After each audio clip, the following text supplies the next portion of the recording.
author of Book 1, Everything You Know Is Wrong, Human Origins. Lloyd was a presenter for us at the summer seminars this last summer, and he is one of those few rare, extraordinary people that has been invited back to repeat. And after you see and hear his presentation, you'll begin to understand why. He, well, he's a friend at this point. He really is. And he's an awfully good man, and he's got a brilliant mind, and you're gonna love this presentation. He's a native of Louisiana. He is a graduate of Tulane University. He has a BS in psychology. He's been a writer for over 25 years, and he's been a thinker for a lot longer than that.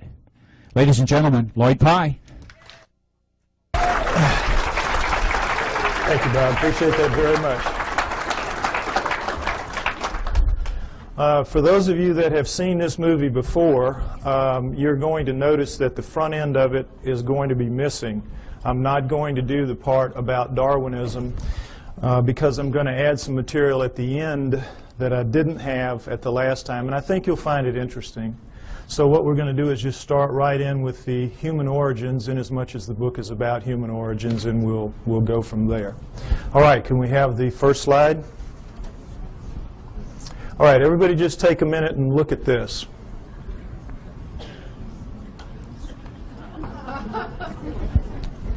This is, wait, that's right, I don't need to do that. This is what we're all told is how we began as human beings.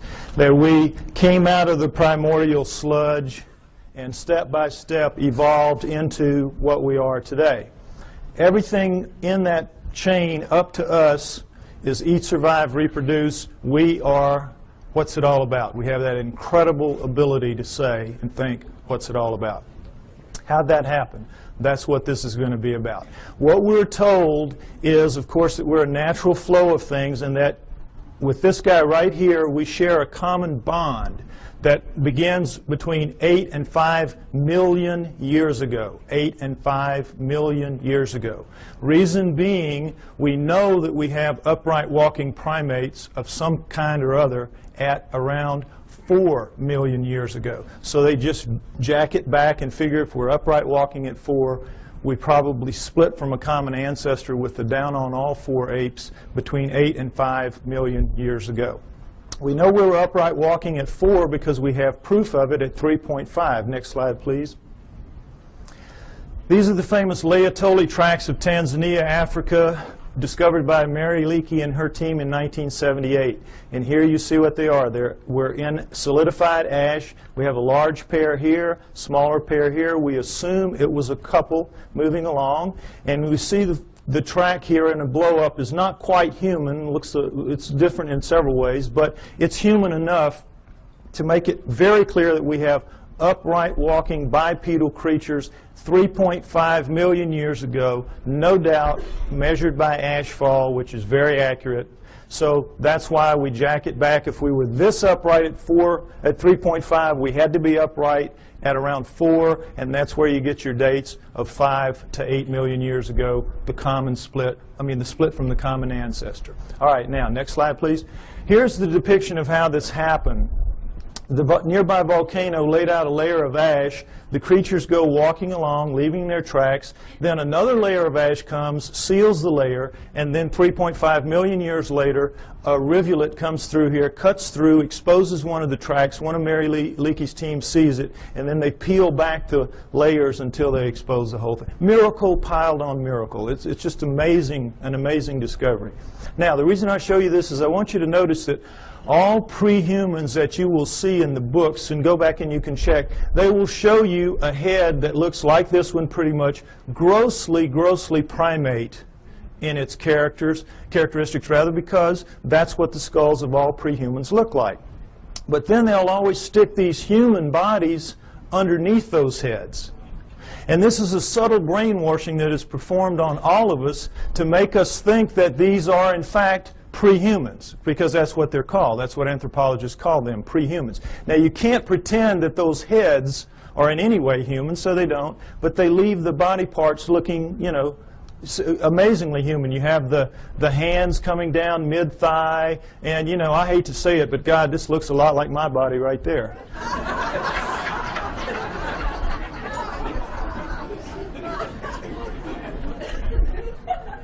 Point is, we're all being misled by these depictions, and notice them continually. It's the way I'm telling you. Now, next slide, please. Lucy is very famous. Everybody should know her story. Lucy in the Sky with Diamonds, 1974, Afar Valley, Ethiopia, discovered by Donald Johanson and his team. She is the first of the so-called prehumans. They are the Australopithecines, and she is one of the first types. Now, what we know from her is a remarkable amount, because we have 40% of her body recovered. With mirror imaging, that gives us 80%. So much more than any other fossil at the time. It was just amazing. So we know a lot about her. She stood about 3 feet 6 inches to 3 feet 8 inches tall. Very diminutive relative to us. But her bones, all of her bones, are much more robust than ours. Her upper arm bone here, for example, which is much longer than ours would be if it was a human that size. This arm bone, it would end about right here. Also, it would be about that thick. So we can see she's much more robust than we are in all of her dimensions. She has the head of a chimpanzee, which we cannot tell from her skull, as you can see, but from others like her. Head of a chimpanzee. But we do know that she walks upright because we have her hip joint and her pelvis, and we have particularly her knee joint, all of which are amazingly human. So we know she walked upright, no question about it. She was an upright walking creature. Just didn't have bones that looked anything like ours, or a head for that matter. Now, one other thing I want to point out about this is the people that are paid to go out and find these fossils, these pre-human fossils, are paid to find pre-human fossils. So what they do is they fudge it every way they can to make them look human, and they always have problems with the arms. Because all the arms of the pre-humans are too long from here to here, from shoulder to elbow relative to us. So if you'll notice, what they did is they fudged this way up beyond where it ought to be to get this up here, so they could get the fingertip down around mid-thigh, when in reality it belongs down around here. Keep these little tricks in mind. This is all part of the subtle brainwashing campaign that is waged against you to make you believe that they're telling it to you straight about how this all happened. Okay, next slide. All right, as I said, these are the first 4 of the Australopithecines, and Lucy is one of the first kind, Australopithecus afarensis. We have Africanus, we have Robustus, we have Boise. All right, we have basically a pair of upright walking chimpanzees, upright walking gorillas. You can see that, length of face, width of face, and sagittal crest, which modern gorillas have. It's that ridge of bone where their muscles attach to the tops of their heads. So from 4 million years ago to approximately 2 million years ago, we have a pair of upright walking chimps, a pair of upright walking gorillas, and that's it. Okay? Now, at 2 million years ago, we have a transformation. We are told it is a transition, that somehow the Australopithecines segued into the next creature, which is Homo. Homo meaning man. You will see they are indeed more man-like than are the Australopithecines, which are clearly primates, upright walking primates. So, we have this changeover from Australopithecines to Homos. We're told that it is a transition, it is a transformation, as you will see with this slide. Next slide, please. Okay, here we go. Australopithecine, early Homo.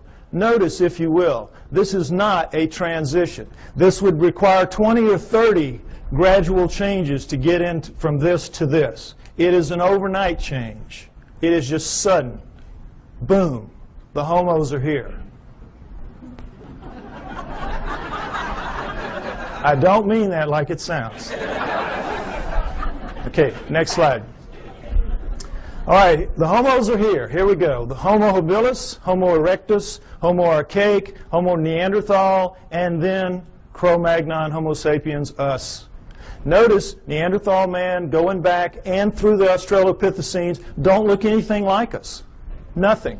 Here we sit right here, another transition. Now remember, we had 4 million years, Australopithecines, approximately 2 million years. There's some overlap in here. And then here, 120,000 years ago only, boom, here we are. Suddenly, overnight, looking nothing like anything that has come before. The bones of all of these creatures are much thicker than ours, just like Lucy's were. And in every way, the shapes are dissimilar.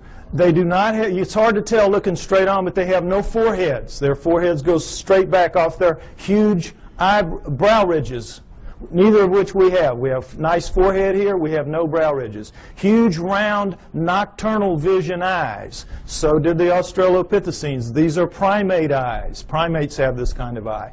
Huge, wide nasal passages indicating a big flat nose spread across the face. We've got our little uplift of bone sticking our nose off our face. We have rectangular, small, reduced eye sockets, very poor night vision. A dramatic change has occurred. The upper jaw sticks off the face. Ours squished in. Nothing like us. Next slide, please. Profiles show the degree of change is startling. Prognathous mouth, no chin. Prognathous mouth even more so. No chin, and then suddenly flat mouth, nice chin. Look at the change through here. Australopithecine, Homo erectus, Cro-Magnon. This is as big a leap from here to here as from here to here in anatomical terms. A light year. A light year. This is not a transition. These are transformations, despite what you are told by anthropologists. Next slide, please. Now, am I making it sound my way just because the heads go that way? No, let's look at a whole body. This is a Homo erectus called the Lake Turkana boy. Homo erectus, Lake Turkana boy. Now, notice, if you will, this guy's about 12 years old. His molars have not erupted yet. He already stands 5'8". He's going to grow to 6'6", maybe 7 feet in adulthood. We don't know how they grew. But already at 12 years old, he is a physically robust creature. Every bone in his body at 12 years old is far more robust, thicker, stronger than any bone in Arnold Schwarzenegger's body today. True. Now, why do you, notice too, if you will, the length of his upper arm. And he has some shoulder socket here, so they had to put it in the right place, so that forced them to put the fingertip pretty near where it belongs. It belongs a little bit lower, but pretty close. Now, what are bones like this all about? What's the deal here? Why are they so robust? Your bones are a function of the torque your muscles can generate. Your bones have to be able to withstand the pressure that your muscles can generate. And if not, your muscles would break your bones. So when you're looking at bones like this, you're looking at an incredibly powerful creature. What are you looking at? You're looking at primate bones, primates of the earth. This is how the primates are built. Gorillas, chimps, right on down the line. They are incredibly strong relative to us, are the primates. 5 to 10 times pound for pound. They can come, they'll come right out of the mother's womb, reach up, hands and feet, hook onto her belly, and she walks off. And they can hang on. Anybody's had a pet monkey knows what I'm talking about. Next slide. Okay, this is a chimpanzee minus its hair due to disease, so you can see the musculature in here. And the strength of these things is amazing. Amazing. You could take a male chimp like this, not a gorilla, and put it in a room with Mike Tyson. It's a battle to the death, and they both understand that. 2 or 3 minutes, this chimp is walking out. Now, he may be missing an ear or two.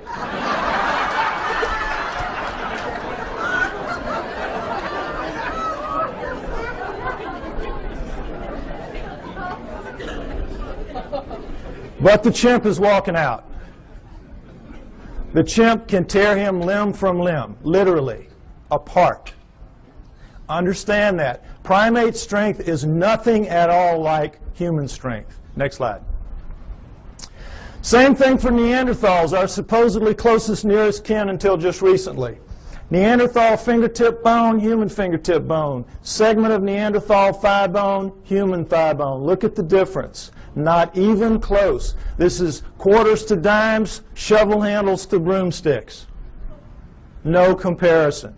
Our supposed, and we used to be told absolutely, they insisted, they swore. We came directly from those guys. Even looking at this kind of evidence, that is what they insisted. Why? Because they have to explain it in terrestrial terms. Understand that science is hamstrung. They've painted themselves into a corner. They have to explain everything in terrestrial terms. They do not allow for outside intervention, whether that outside intervention is extraterrestrial or divine.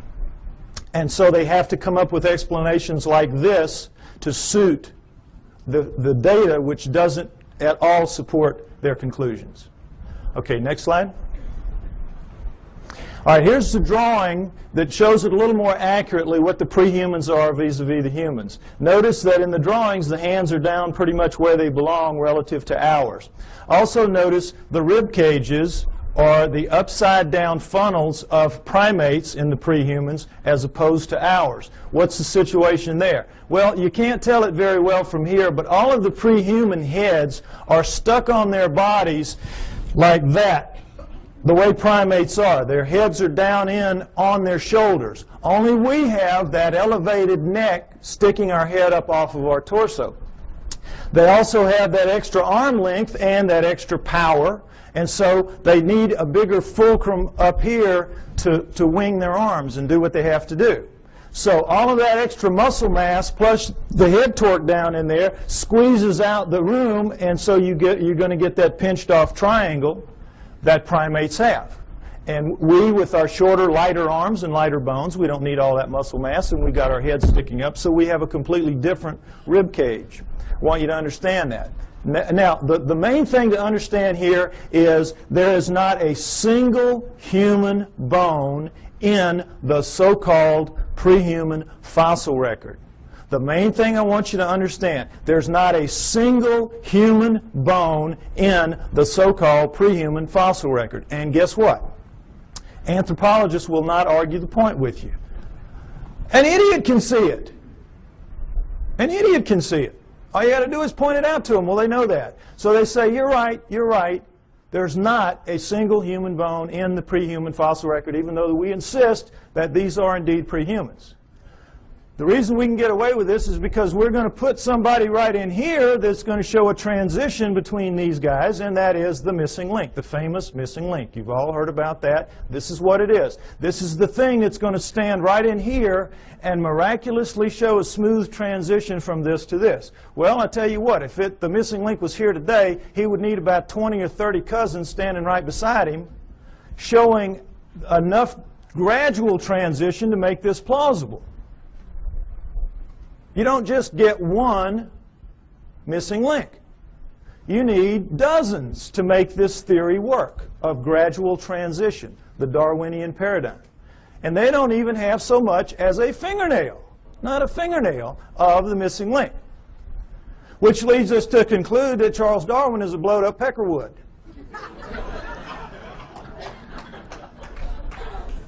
However, they will not concede that fingernail that's missing in that direction. Darwin's still intact, everything's still okay. Missing link's going to show up. It's been 140 years, not yet, but he will show up. Okay, next slide. All right, the throat thing, I want you to get that clear in your mind. Notice, if you will, this is a standard primate throat, and of course this is our throat. A complete redesign, complete. Not least of which is the fact that they can breathe and eat and swallow and drink at the same time and not choke. We, of course, you know what happens when we do. The peas come out of our nose when we start coughing. Okay, so the point is that primates with this kind of throat can make tremendous amounts of noise. Anybody's been to a monkey house or, you know, at the zoo, you know what I'm talking about. Hoops, hollers, screams, howls. They know no limits. They can just puncture your eardrums, some of them, howler monkeys particularly. But they cannot do the thing that we can do with our throats, which is what I'm doing right now, this minute. Break those sounds into little bitty pieces. It's called modulating. They can't modulate. They can't speak. And try as we might to teach them to speak, and we do. You know, Coco, they've been working for her, what, 20 years now?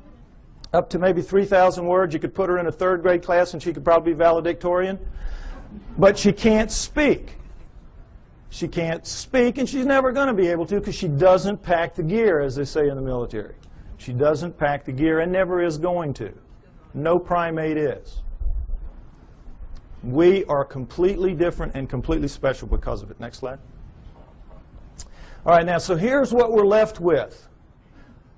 This supposed smooth transition right on through from the early ones to the later ones, including this. Now, you can see, I hope, that all that's really happening here is the brains are getting bigger. And it's harder to tell because the Neanderthals and the archaics, their brains are expanding back here in what's called an occipital bund. But they're getting bigger every step of the way. It surprises most people to find out that Neanderthals had bigger brains on average than we do. 1,500 cc to 1,400 cc. Bigger brains than we have, Neanderthals. We shrunk somehow and got so much smarter. Figure it out. Point is that we're told that all these guys went extinct at 30,000 years ago because that's when we see the last Neanderthal. It's when we find the last Neanderthal fossil, 30,000 years ago. Okay, so they went extinct and that's it, and we're left behind. We were told for a very long time that we appeared at 30,000 years ago. The Cro-Magnon appeared right as the Neanderthals ended, so it was a real nice fit. You know, we appeared somehow, we killed them all, and that was it. Transition, we took over the lease, and that was it. So, the reality then later proved to be that these guys existed at least 120,000 years ago. These guys existed down into 30, so you got this huge overlap of nearly 100,000 years where they're living basically side by side on the planet and not killing each other off. So that one kind of went out the window, so they said, all right, so we didn't evolve from the Neanderthals, we evolved from the Homo erectus. You saw the Lake Turkana boy and how much we look like him. We evolved from him now. That's the new theory. Okay, you can see the problem. Now, did this really happen? Did they all go extinct? Well, why would they go extinct? No natural predators. Meanest dudes in the valley. They can take a lion on head to head and tear it apart. That's how strong they are, and that's how big they were. So what would make them extinct? Could we do that? Yes, we could. We are vicious little buggers. We are smart. We hunt in packs. We are pack animals. We're hyenas. We're two-legged hyenas. And we have a savage territorial imperative. Together, we could kill any of them. One-on-one, they just pop our heads off like a pimple. Understand that. So, given that, what if what we did was instead of driving them to extinction, we just drove them where they don't make fossils anymore? What if that happened? Is that a plausible scenario? Let's take a look at it. All right. Let's look at the Earth first, where these guys will live in. The Earth is divided into ecological niches. Ecological niches. You have the prairies, the savannas, the grasslands, the lightly wooded areas, primo niches. That's where everybody like us would like to live. You know, it's comfortable. The not so nice niches are the heavy, deep, dense forests, jungles, swamps, bad places like that, where we kind of live on the edges, but we don't really live in the heart of darkness. We think we do, but we don't. So, what if these guys lived in the primo niches, which they did because they were leaving fossils? And guess what? You leave fossils in the primo niches, in the prairies, savannas, grasslands, lightly wooded areas. Why? Because it's very unique that a fossil gets formed of this kind, because you have to die in very specific circumstances. You have to get caught in a flash flood so that your body is washed away, covered up by mud, so predators can't get you. Your flesh rots off, the minerals leach into your bones, and you become stone and you become a fossil. Or you get killed at the water hole. One day you're really tired, you're really hot, you're not paying attention, you go down to drink, the lion jumps on your back, kills you right there at the edge of the water hole, and then the wildebeest herd comes up behind him, run him off, stomp you down into the mud, and now same process. You're covered by mud, your flesh rots off, your bones are, the minerals leach into your bones, and you become a fossil, and that's it. And that's pretty much it. It's very hard to form a fossil otherwise. And so we see how miraculous that process is just to make them in the first place, and then millions of years later it washes up, or whenever it washes up, and somebody sees it that knows what it is and can recognize it and can save it. It's miracle stacked on miracle. That's why they're so few and they're so rare and they're so precious, because of that. Now, understand this, that in the deep woods and jungles of the world, they don't make fossils. Doesn't happen. You get your water out of the environment. You don't have a water hole. You get out of your food and things like that.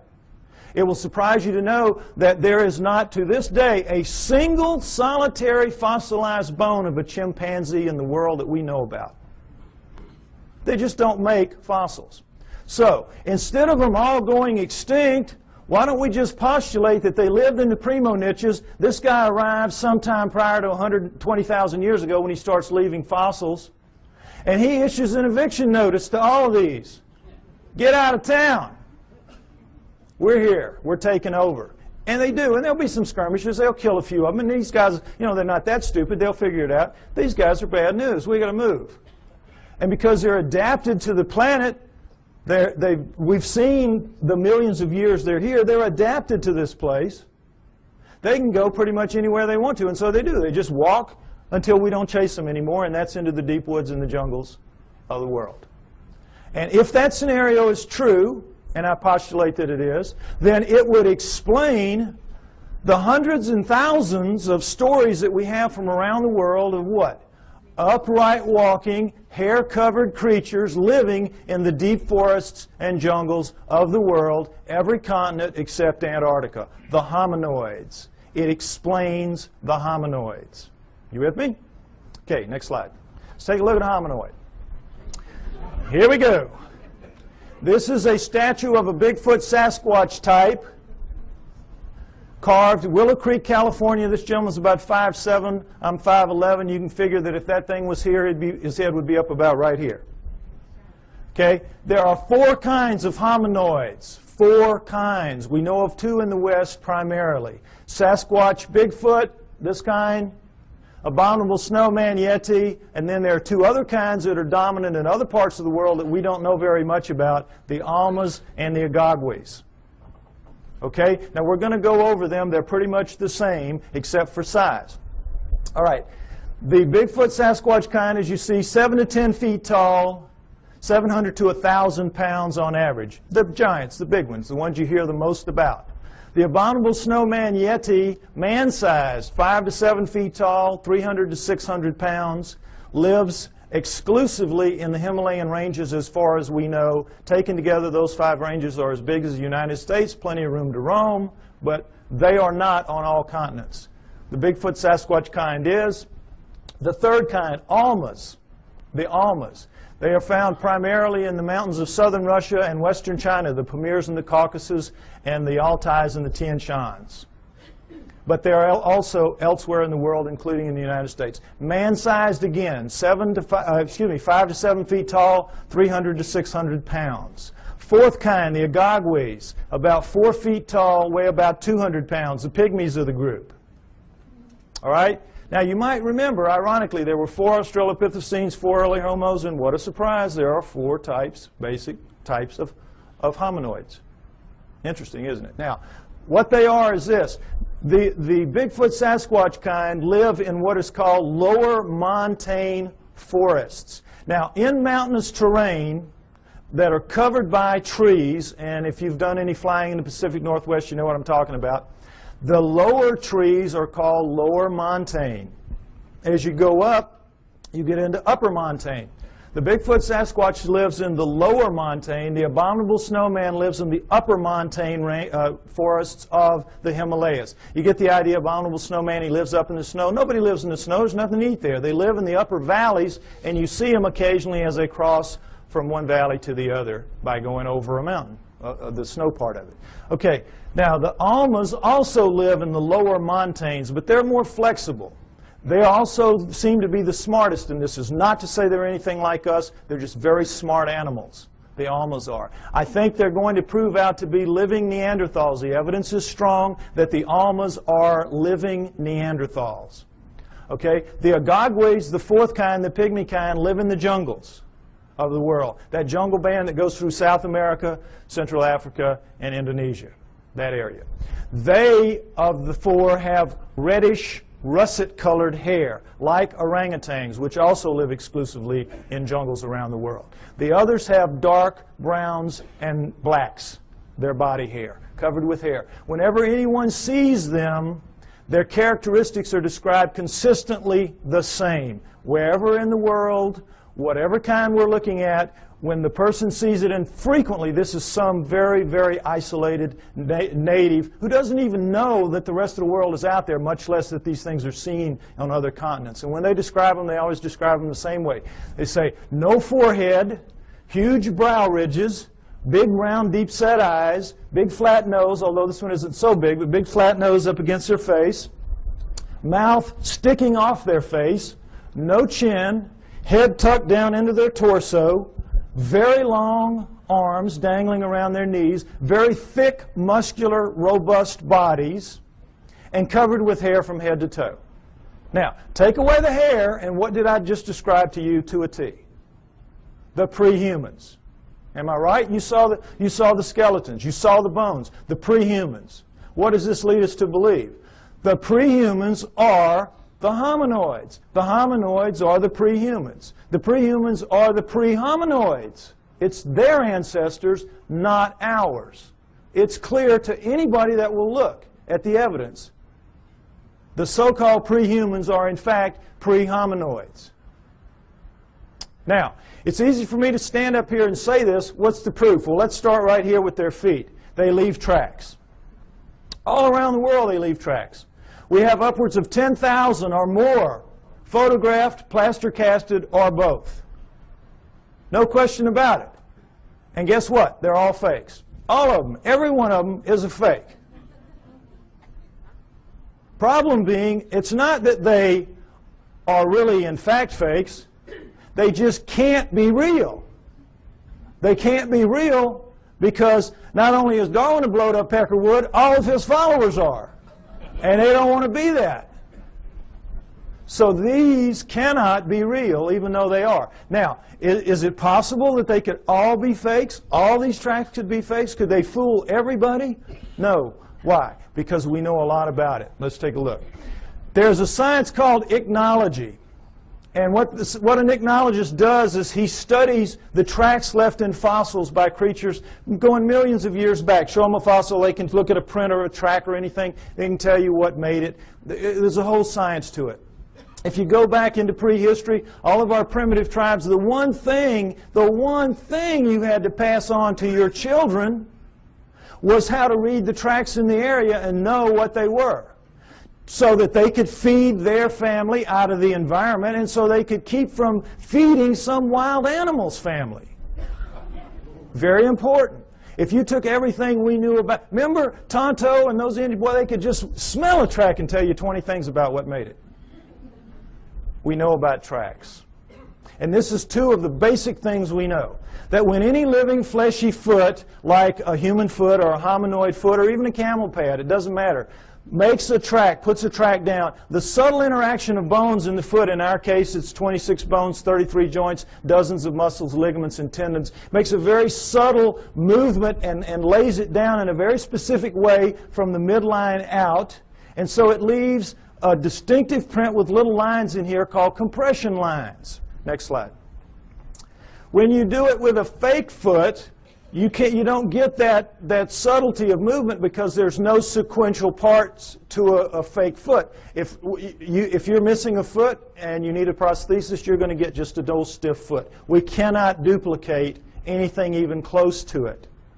Anything even close to a real foot. So whether this is plaster or rubber or plastic or wood, it doesn't matter. If you're making a fake foot, it's going to be of a piece, and so when you put it down into the medium, you have to stamp it or press it as a whole, and in doing so, you get a very distinctive look to that, and it's a little ridge here with cracks on the top and the outside that's an impact ridge. So we have compression lines and impact ridges. Now, I can give this little lesson to a class of first graders, lay down a bunch of tracks here, real and fake, give them a magnifying glass, and they will not miss one. They will not miss one. Now, forest rangers that make their living out telling you, bear, elk, zebra, it doesn't matter. Whatever it is, they can tell you what it is. And no anthropologist will question their expertise. But if they see a hominoid track and they say, oh, boy, that looks real to me too, the anthropologist say, well, you don't know what you're talking about there.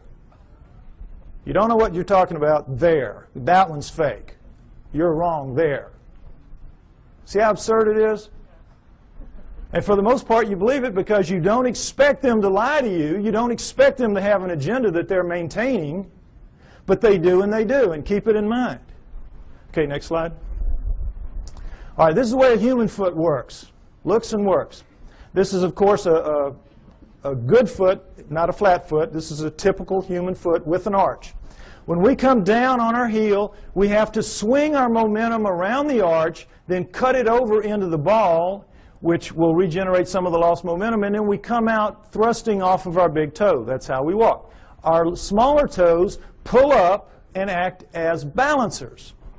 If you notice your feet tonight when you walk around, notice how that works. Your big toe will go down, your other toes will pull up, and it will leave in making a medium, an undisturbed ridge of medium here, in making a track rather, an undisturbed ridge of medium right here, but this, of course, will be squashed. Very distinctive print, no question about it. Now, guess what?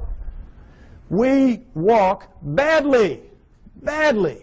When you do time and motion studies of us walking, we're keeling around as we're swinging our momentum through our feet. We're locking our knees. We're basically throwing ourselves through our hips. That's why our joints wear out as we age. Our knees and our hips. We're using them badly. We walk badly. Whoever designed us needed to go back to the drawing board a couple of times more. They got lazy. It was a mistake. Okay, with that in mind, next slide. Let's take a look at a hominoid track, typical hominoid track. This is Bigfoot, 16 inches long, but taken in that really nice powdery dirt you get at the end of a hot summer, so it's a very clear, distinct print. Notice, if you will, the differences.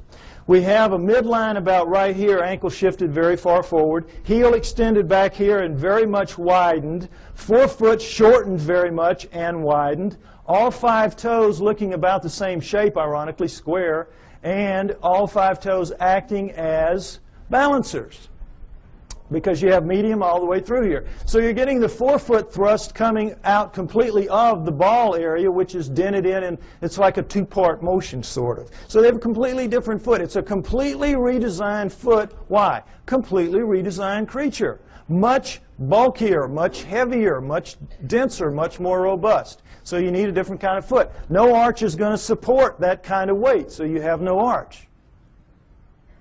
Now, the funny thing about most real, quote, fake tracks is that the local yokels who make them make big human footprints and go out stamping those around. So, you know, immediately, they don't even have sense enough to know you got to do it, make a completely different foot.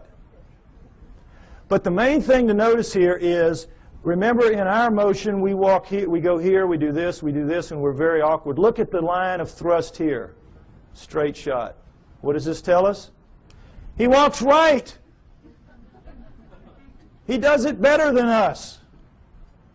He does it the way it's supposed to be done. He or she does it the way it's supposed to be done. Isn't that interesting? Next slide. Okay, this is something else that the best hominoid tracks have. Dermal ridges. Now, it's kind of hard to see, but dermal ridges are your fingerprints on your feet. Fingerprints on your feet. This is why they take a baby's footprint when it's born. Finger's too small to deal with, just stick its foot on. Same thing. Individual, unique. Dermal ridges. And there you... Oh, I think my battery's running out. Oh, no. No, when I put it down here, it goes out. I may need a replacement part here if anybody's got one. Yeah, I know, but I think it's just because I shook the battery a little bit. All right, anyway, point is that whoever's faking these things out around the world, thousands of them, is taking the trouble to make articulating feet that if they would just put on the market, they could make a fortune in the prosthetics industry. And then they're taking the trouble to incise dermal ridges when lasers would have a hard time doing this. I mean, criminals, if this was easy to do, criminals would get their fingerprints fixed, would they not? Instead of cutting them off. Lasers really couldn't do this kind of work, I don't believe. Oh, okay. Okay. Thank you. No, I got it. I'm going to go with this one for now. Okay. So, you with me? It's a conspiracy to end all conspiracies, this making the hominoid track conspiracies. And what I'm trying to get you to see is that is in fact absurdity piled on absurdity that they're asking you to believe. And again, for the most part, you do believe that. Most people who came in here today probably believed everything that the tabloids have to say about the hominoids. Problem being, if the hominoids are real, what does it mean? We are off the flowchart of natural life on Earth, and they don't want that to happen. Neither science nor religion. So in this instance, they hold hands and walk down the path together. Okay, next slide. All right, check this again. Comparison, Bigfoot track, plaster cast, human foot, just to get this in shape in your mind again. Next slide. All right, another pair of hominoid tracks, as you can see. These are so grungy looking on the soles because they were taken out of clay as opposed to dirt, as you saw earlier. But in every other way, they're hominoid tracks, are they not? We found, they're found together, so we assume it's a male and a female, like the two that we saw walking along at the Laetoli tracks. Right? Would everybody agree? This is as hominoid as it gets, right? Wrong! Guess what these are? Neanderthals. These are Neanderthal tracks, absolutely and without doubt. Toriano, Italy, a cave 30,000 years ago. Neanderthal artifacts all over the place. Neanderthals. Bona fide. Now, what does this tell us? It tells us that the Neanderthals, for sure, are hominoids because they got hominoid feet stuck on them. Plus, they got hominoid heads stuck, as you saw from the skulls. Furthermore, we can assume, I think, fairly, that every one of the ones we saw earlier, all the way back to Lucy, 4 million years worth, had feet just like this and were, in fact, hominoids.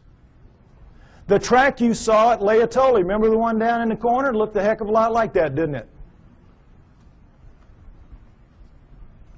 The hominoids are the prehumans. That's the point I keep trying to make. Now, I'm extrapolating a little bit here. I'm taking a little risk because we don't have the feet nor the prints of any other prehuman.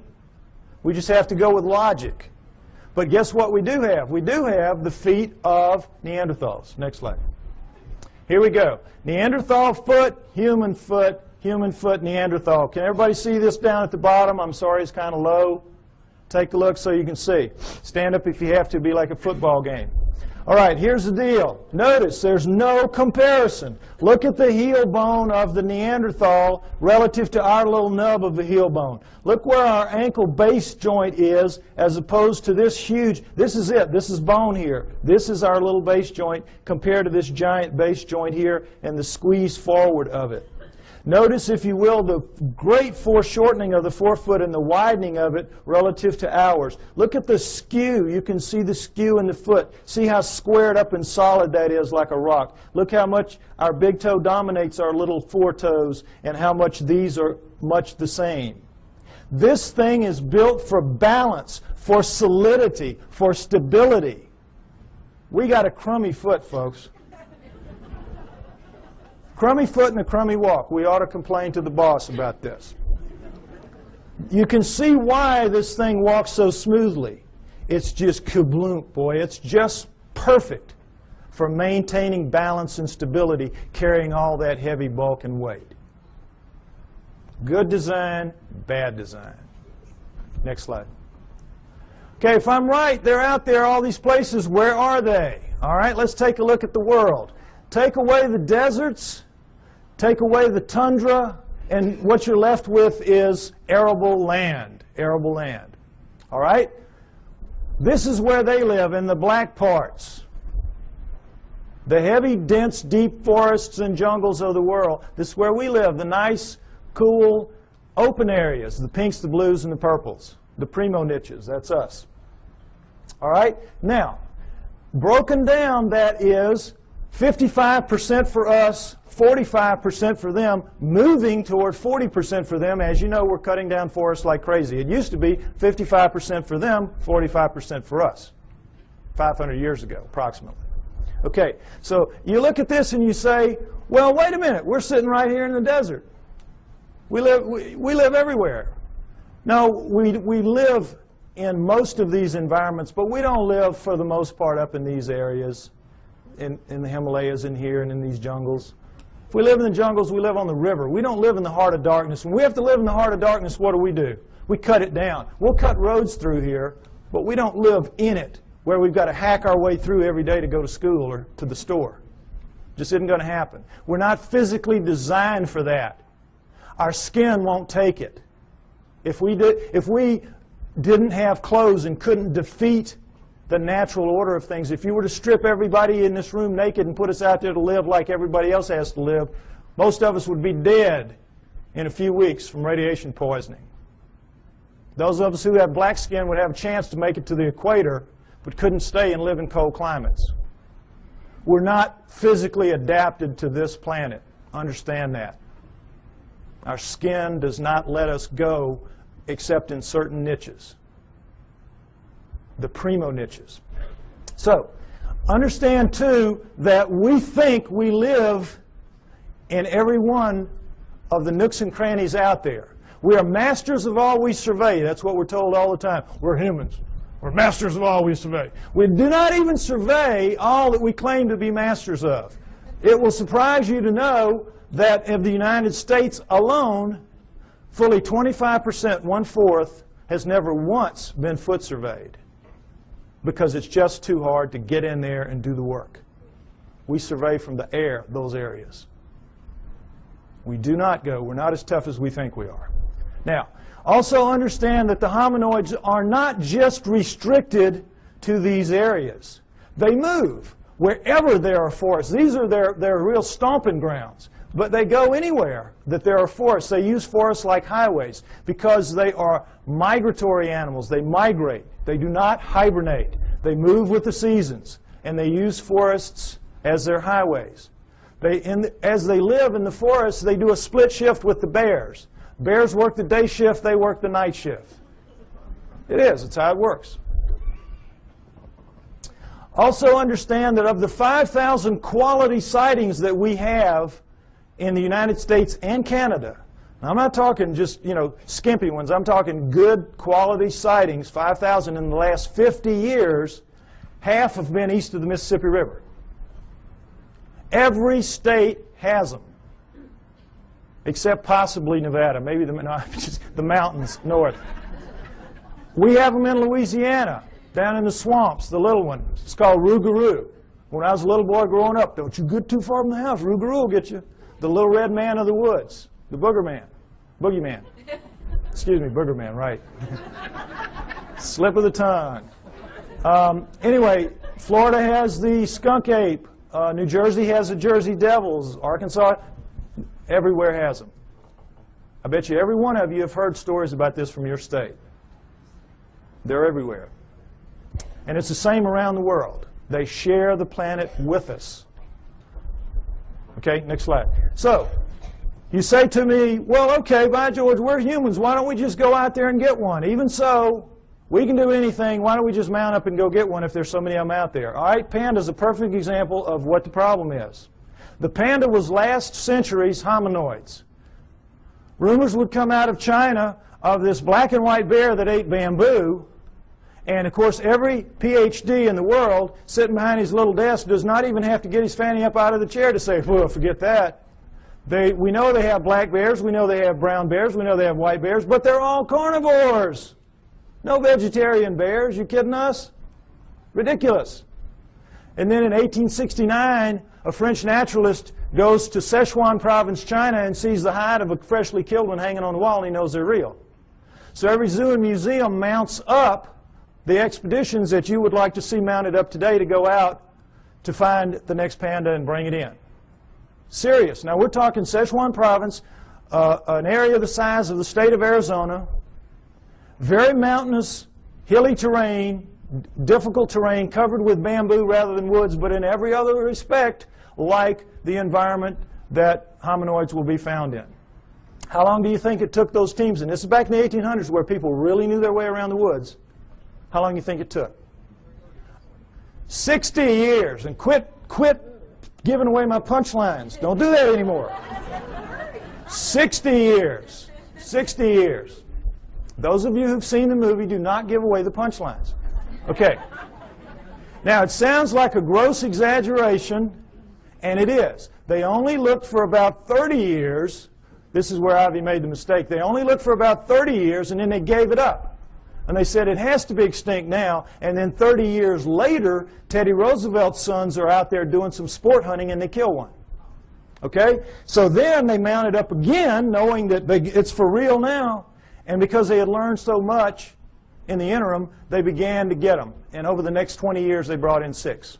And we have the panda craze, that we have today. But even to this day, they're extremely difficult to go out into the wilds of Sichuan province, China, and bring in a wild panda. Now, what is the panda doing that makes it so difficult to get one? Well, as you can see, it's very brightly colored and stands out very distinctively against its green background. It lives during the day. It eats a very restricted diet, bamboo. It's very slow-moving. You see them move in zoos. They're stupid as a bag of hammers. They can't even reproduce in zoos. Can't even find each other or figure it out. I mean, how stupid do you have to be? Anyway, the point is, they're not doing anything. They're living their lives, and the problem lies with us. We can't hack it in their world very easily. We think we're masters again of the world. We're not. We're not. And where they live is where the hominoids live. And the hominoids are bigger, faster, stronger, operate at night, eat anything in their world. They can hear better, see better, and I'm absolutely sure think better than we can. We're not going to just mount up and go get one because we've tried it many times and it hasn't worked. We're only going to see them by accident, encounter them by accident. And that's when it happens, and it happens a lot. We have good evidence on record of these encounters. Next slide. We're going to go over a few. The famous Patterson film, Roger Patterson took a film of a female hominoid walking along a creek bank in 1967, October. You all saw this, well, not all, but some of you saw this recently on a television program called World's Greatest Hoaxes. All right? That itself was a hoax. That program was a hoax. I wrote a long email about this, and it's on my site if you'd like to read it, www.lloydpie.com. It's a defense of the Patterson film showing what they did not talk about in that program, trying to make this film look like a hoax and pick on it, as people will do occasionally. There's no doubt that this is a bona fide film for a number of reasons we're going to go over. All right. First of all, it was a bright sunny day, as you can see. What happened was the sun was shining such that it was glinting off of her shoulder and thigh as she walked, and you could see her muscles rippling in her shoulder, in her thigh as she walks. In good slow-mo close-up, you can see that, which they did not provide in that program. All right. If that's a person in a suit, the suit has to be glued to naked skin. In the gluing process, you lose that flexibility, that ripple. The only thing that looks like this does in this film is real skin over real muscle working. So we could stop right here. It's real just based on that. Right there. But we don't have to stop. The arm, if you've all seen her walk, she walks along like this. She drags her arm down around her knees where everybody says, the hominoids do. Why? The elbow articulates right here, which is much longer from shoulder to elbow than a human. If that's a human in a suit, impossible. You can't get an elbow bend at the same point. So we could stop right there. Solid proof that that's not a human being in a suit. But furthermore, Jerry Romney, the guy they said was in the suit, they stuck him with breasts. What would they do that for? Why go to the problem? Why go to the trouble? As she walks along and she turns back to face him, you see the breasts sway, and she takes a couple of steps, and you see that nice jiggle that we all know. If it's a person in a suit in 1967, it's going to be those early silicone jobs. Remember those? Absolutely real right there. Furthermore, she left tracks in the hard-packed sand of the creek bed. 1 inch deep. We have pictures, we have casts. That cast you saw earlier of the cast in the foot, that was her foot. No question, inch deep, walked a 200-pound man beside her not long after. He sank about 1/4 inch. So we know that as she stood there doing this, she weighed 600 to 800 pounds. Fake that. That's got to be a real lead-lined suit. 600 to 800 pounds as she walks. So we know that it was a legitimate film. Furthermore, as they pointed out in the program, with the fake films, they can never tell you where it happened and who did it, who took it, because they don't want that guy to be grilled and they don't want experts to go and measure one limb here and know how tall it really was. Well, what Patterson did was he went right out fast as he could and begged every expert in the area that he could call, every anthropologist and zoo person, come out, bona fide sighting, please bring dogs. And you don't want to bring dogs because these things have a very powerful body odor that even tracking dogs will recoil from. If it's a person in a suit, it's like the suit's not even there. The dogs are after it. Patterson did, of course, no expert came. Needless to say, they never do. You can't get them to go because they know what will happen. A young man named Grover Krantz went out early in his career as an anthropologist, took a look at one, and he said, it looks real to me. And it's 30-some-odd years later, and I think he's still trying for tenure. They've made a tremendous example out of Grover Krantz for what happens to people who side with the enemy in this issue, which is a very volatile, very sensitive issue. Okay? So no experts would come, needless to say. Patterson did everything right that he could except film something that could be real. Other than that, he was great. Okay, next slide. A man named Albert Ostman, picture taken in 1957, talking about an event that occurred to him 33 years earlier in 1924 when he was a young man, a timber cruiser in the woods of southern British Columbia. He's taking some time off. He's out looking for gold mines, lost gold mines. He's sleeping in his sleeping bag one night, and suddenly Big Hand picks him up, shoves him to the bottom of the bag, slings him over its back like Santa's bag of toys, and scoops up his camp stores with the other hand and walks off with him. He is captured by a Bigfoot. He has marched for about an hour. He's got barely enough room at the top of the bag to breathe. The hand couldn't get quite around the bag, so he had enough room to breathe, but he stuck down the bottom of it. It dumps him out an hour later or so, and he's in a 10-acre basin of high rock walls where he can't get out, and there's one opening opposite where he is, and over there is the den of the living quarters of the male Bigfoot that got him, his mate, and their 2 offspring, a young male and a young female. And Albert Ostman stays with them for 6 days before he can figure out a way to escape, which is very funny, very clever. Not going to go into it. Takes too long to tell. It's in the book, okay? But he gets away. The point of the story is not how funnily he escapes, but that he doesn't tell anybody for 33 years. Keeps it to himself, thinking everybody would think he was crazy, which they would do. And then in 1957, he reads an affidavit in a paper by a man who saw one picking berries. And the man said, if anybody has an experience like this, would you share it with me? So Ostman writes him a letter and says, this is what happened to me. Well, when people found out what happened to him, the roof fell in on the poor guy. Experts came in from all over the world. He had to take lie detector tests up the wazoo. You know how it works. And so you know that when you're telling a story, a long, detailed story, and it's a lie, you can't keep the details straight. You're going to goof it up, and they're going to figure it out sooner or later you're telling a lie. He never goofed up. He passed all his lie detector tests. No, anybody that had anything to do with him, just read the testimonies, say he was absolutely A+ straight-up guy, telling a true story. Next slide. The famous Minnesota Iceman. Ice Child is more like it. This was a juvenile Bigfoot killed by a man named Frank Hansen in the woods of northern Minnesota. Ironically, in 1967, the same year that Patterson filmed his Bigfoot 2,000 miles away. All right? Now, Frank Hansen shot it in the back, blew out that nice hole in its chest, dropped it, severed its spine, dropped it down. It pulled its arm up to protect its face from him, as you can imagine, shot it through the wrist, through the left eye, blew the right eye out onto its cheek, and blew out the back of its head. Coup de grace, killed it dead. At that moment, 1967, Frank Hansen could have changed history. He could have taken this thing, crammed it down the throats of science, and we would not be having this discussion today. We would all accept hominoids as a reality from that point forward. No problem.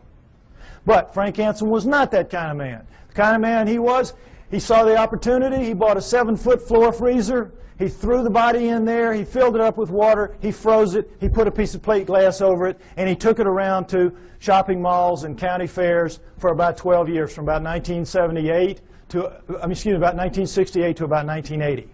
Did anybody here besides me see it when it was out? There's always people that saw it. Okay, so they can tell you that it was the real deal. Okay. Now, what you saw if you went and paid your buck to see it was this thing laid out, and you could see it's kind of snowy, milky ice right here, but where you could see it was like glass. It was like air. It was clear. You know how ice can be. So, you could see very clearly that this was an ex-living dead thing laying in front of you. But don't take my word for it. Take the word of a man named Ivan Sanderson. When Frank Hansen was trying to get publicity for this, he allowed Ivan Sanderson, a true zoologist and a great cryptozoologist, to study this thing for 3 full days. Very powerful lights, the whole works. And Sanderson wrote this tremendously detailed technical report about it, much of which I quote in the book. You read that, you will know the man knew what he was looking at from a technical zoology standpoint.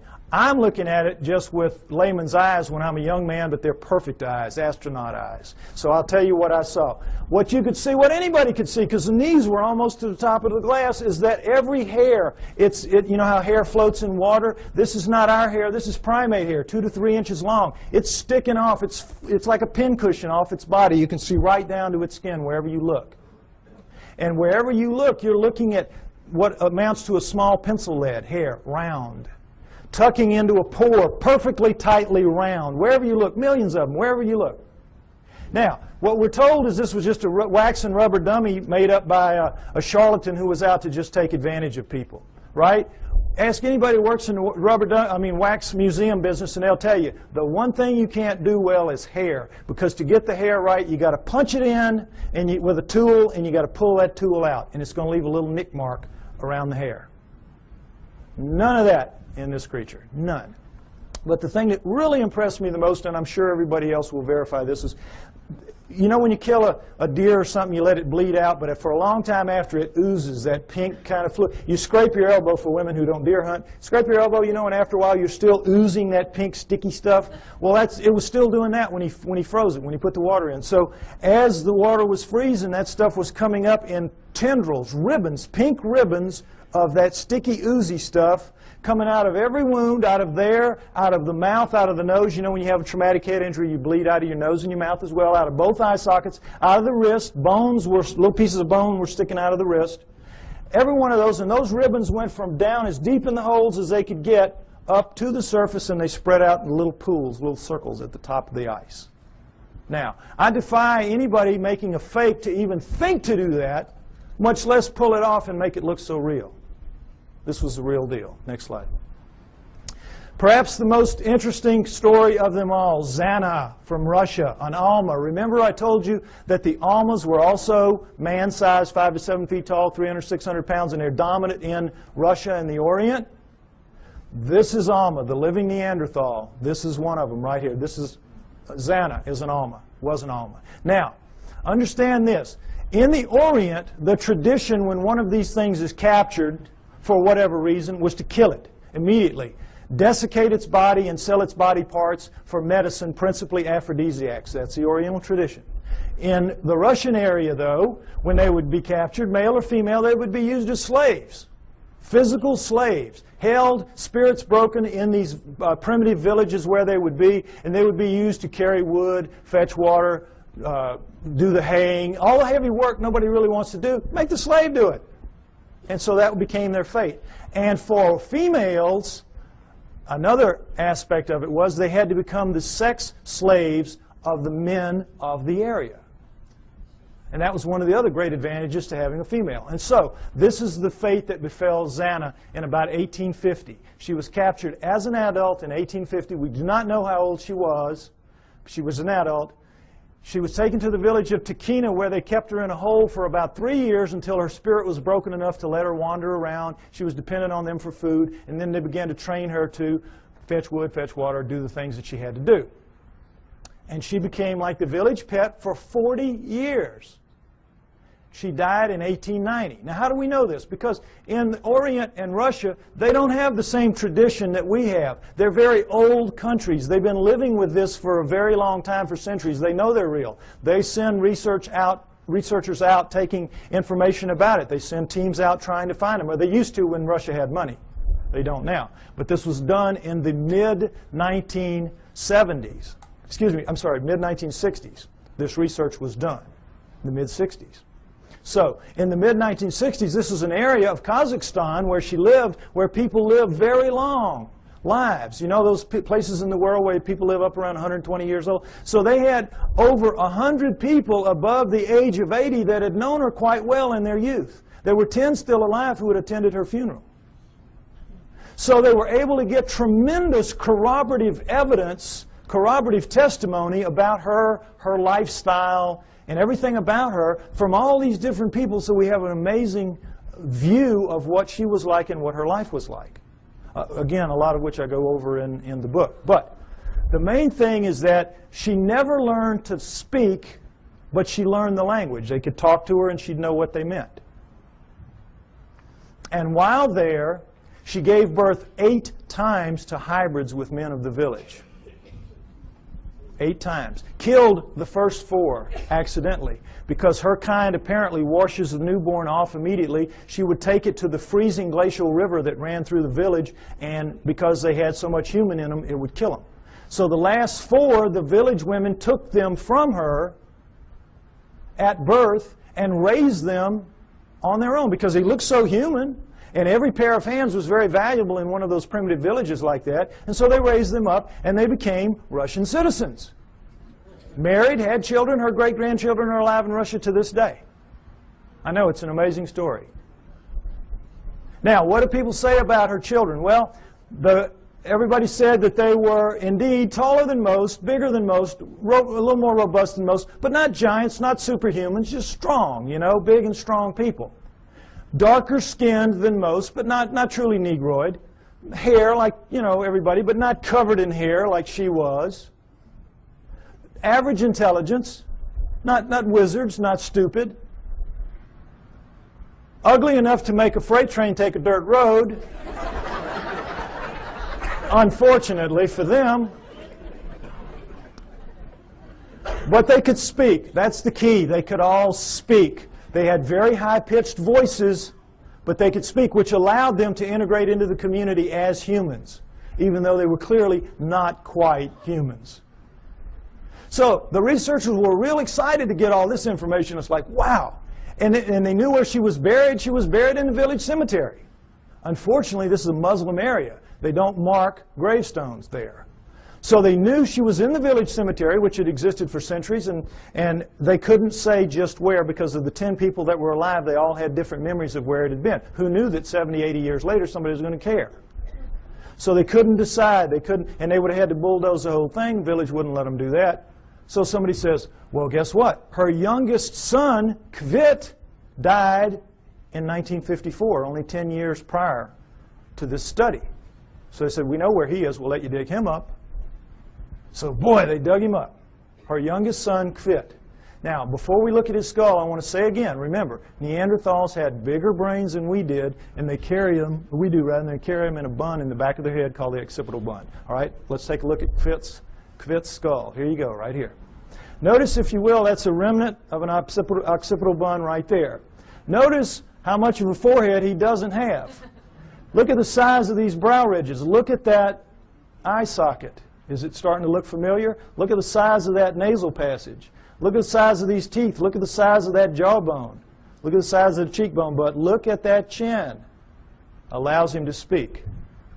This is an ugly dude, kids. This is a Neanderthal, basically. This is a guy you do not want to meet in a dark alley. Now, what, of course, anthropologists say is that he is an extreme variation on the human norm. An extreme, real extreme variation on the human norm. But that's how they explain it. Okay, I ask you to take my word for it. Hominoids are real. They live with us today. They have always lived with us. It is their planet. They are the native, indigenous, upright walking primate of planet Earth. There was a split somewhere between the down on all four primates and the up on 2 feet primates, but we're not the one. The pre-humans are the pre-hominoids. Go with me on that. Now, if you do, what it means is, as I said earlier, we human beings do not have a place in the natural scheme of life on Earth. And that's a problem. So if we don't, where did we come from? Why and how did we start leaving fossils on the planet at only 120,000 years ago? All right? Unlike Alan, the speaker you saw earlier, and perhaps unlike some of the others you might hear later, I have my own opinion. I don't necessarily agree with him. You're here to evaluate what we say and decide on what you believe. I am a pro-Sitchin person, as you will see. Okay? I have studied, and in Part 4 of my book, I base Part 4 on the writings of Zechariah Sitchin and the ancient Sumerians, because, next slide, I believe that the answer to where we came from is, in fact, going to be found in Sumer, ancient Sumer. Modern-day Iraq, Tigris-Euphrates River, Zagros Mountains, the Fertile Crescent. And the Sumerians are the first great culture that we know to come out of the Stone Age. At around 6,000 years ago, they appear full-blown, boop, everything. Over 100 of the first that we attribute to a high culture the Sumerians produced. Now, logic would tell you, and certainly the Darwinian paradigm of simplicity leading to ever more complexity would tell you, that the first culture out of the Stone Age is going to come crawling out of the caves on bloody hands and knees. Are they not? But no. These guys come sailing out and start building beautiful cities and have education and law and everything. Next slide, please. They had the first great cities, the first great city centers, the first high-rise buildings, the first walls, the first roads, the first wheeled vehicles, the first ocean-going vessels, geniuses with water, first agriculture, first animal husbandry, first laws, first court systems, first literature. You name it. They had it. Well, everything except cable TV, maybe. I mean, they had it. They were great. They were a fantastic culture. And the Egyptians, Greeks, and Romans come from their culture. Those cultures developed from what passes down from the Sumerians, or at least out from the Sumerians, I believe. Okay? So, one of the many things they had at first was writing.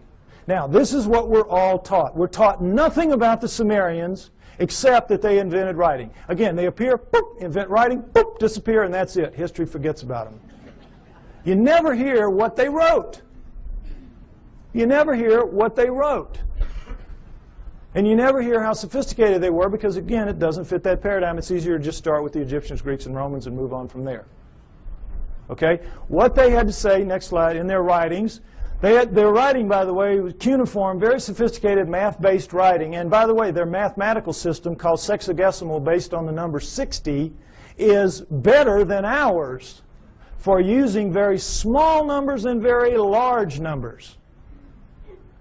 And they kept time around the great year, 26,000 years. How'd they figure that out? Among other things. But in their writings, most of it is like these little hand things where it's just bills of lading. I sell you this. I'm buying that from you. It's like our paperwork. But they have a lot of them, about 5,000 of the 100,000 or more that we have, that have to do with stories of their cosmology, their cosmogony, their history, where we came from, how the solar system formed, and all that. And that's what we're going to go over, what they had to say. Where did it come from? Well, originally, when these things were being translated in the late 1800s, early 1900s, when the translators would read what they'd have to say, it was like, oh, come on, forget about it. Put them in the myth. These are myths. They have to be myth. It can't be true. And they put it in the myth pile, which Alan was talking about, myth.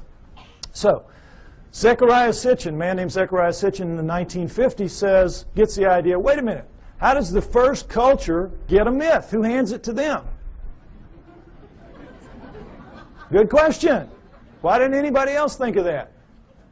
So, he assumes it has to be a history. They have to be telling a history, which then later gets distorted perhaps as myth by later cultures, but the first one's got to be a history.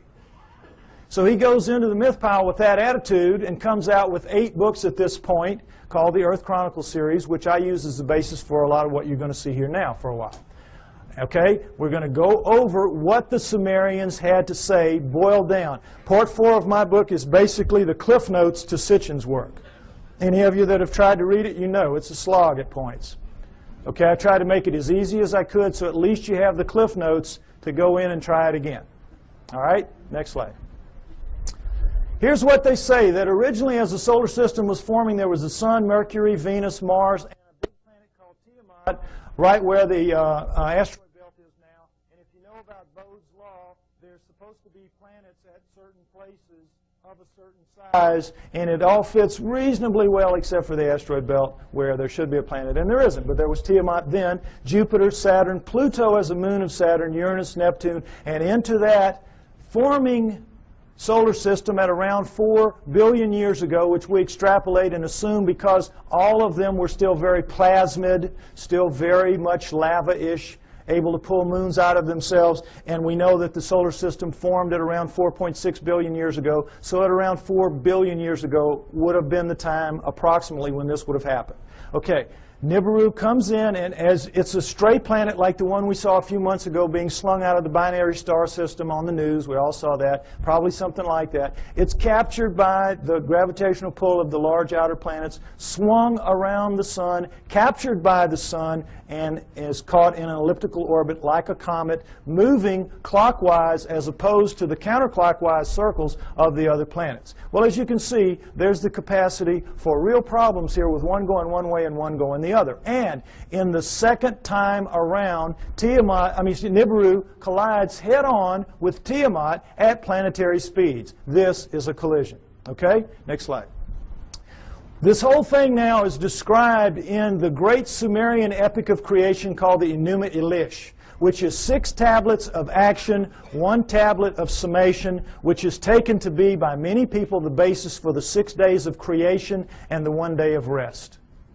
Because much of the Old Testament is a direct come down from the Sumerians. And if you know the Sumerian history and you read your Sitchin, you will know that, or my stuff, you will see that that is the case. Now, in that great epic of creation, the Enuma Elish, six of the major puzzles of modern astronomy and Earth geology are, I think, plausibly answered. You heard Alan's interpretation of some of it. I'm going to give you mine and give you the basic Sitchin explanation. Okay? What they say is that in the collision, Nibiru slams into Tiamat. It is a little more held together. It's older, and so it is coalesced more. It holds together. Tiamat is shattered in two, blown apart, torn in half. And that the lighter outer crust, the crust with the water on it, is scattered in all directions. Boom.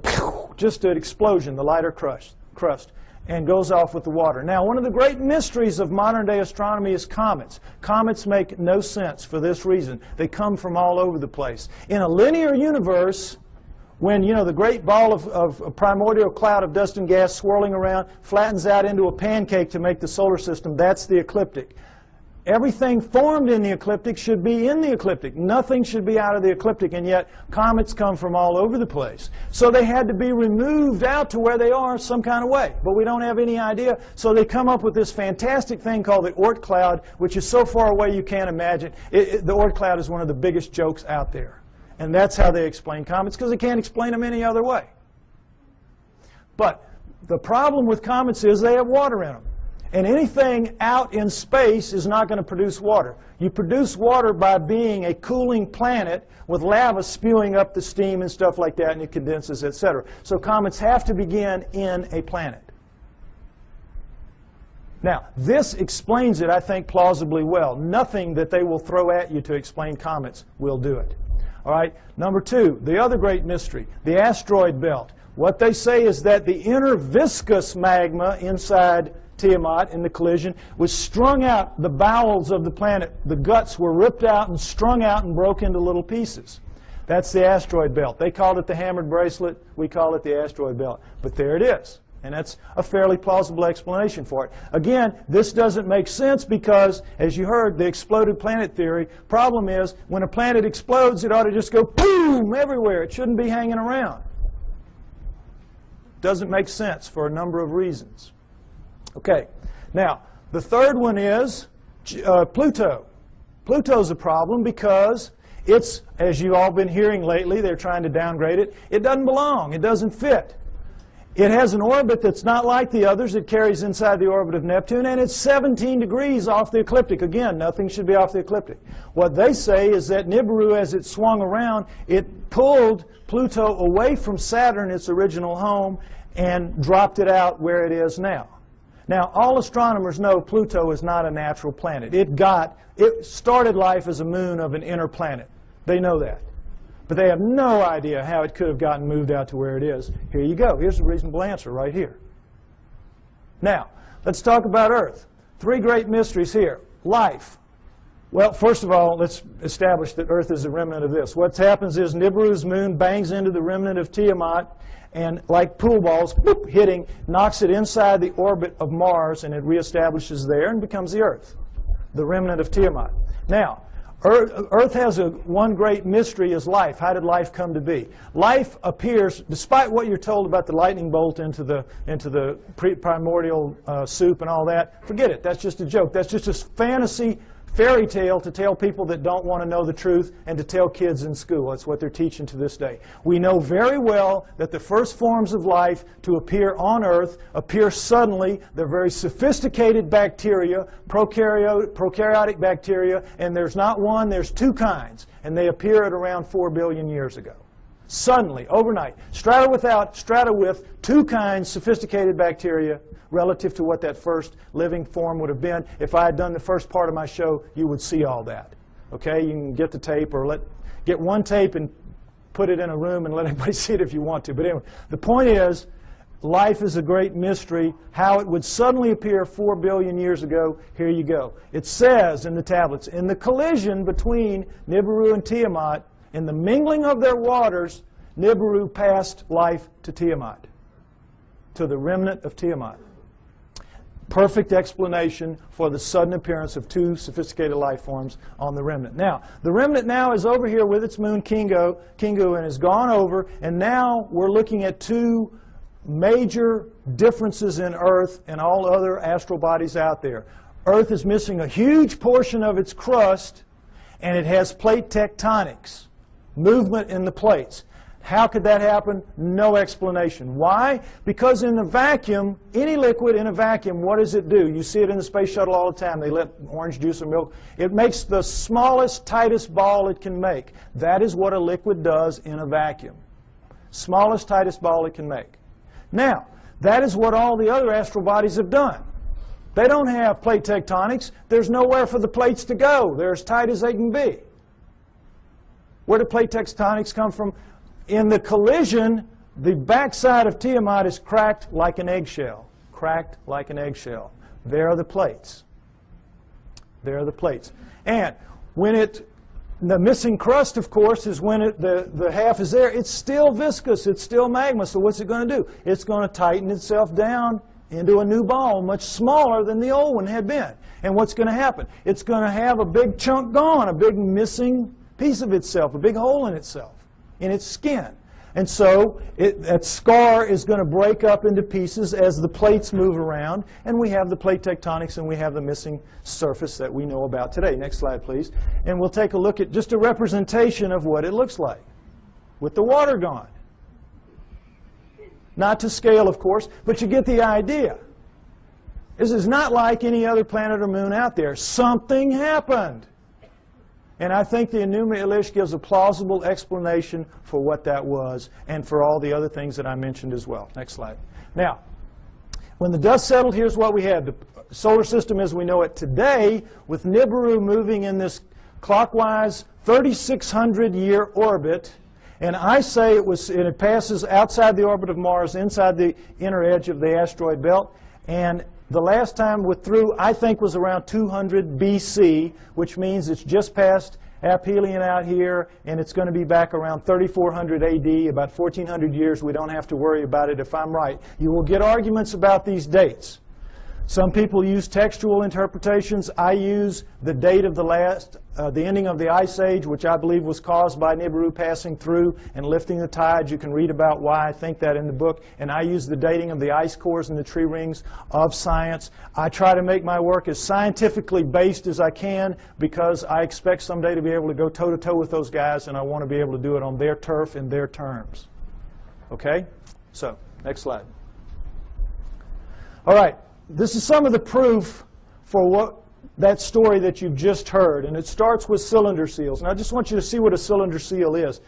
There are about 5,000 of these that we have. They're with a printing press. It was just a thing they would roll out on the clay to leave little pictures like this. Now, when they had a story to tell, they told it in the tablets like you saw. But when they had an event that everybody would know the event, like I showed you that cartoon, and everybody here, we all knew in a very small space that was talking about millions of words and thousands of volumes about evolution. Am I right? We all knew. Well, they would all know this was the story of the time the gods or whoever gave the water to the water buffalo or whatever. The point is, notice the fine detail in the best of the cylinder seals, and then realize that these are basically 2 to 3 inches high. They're like big spools of thread.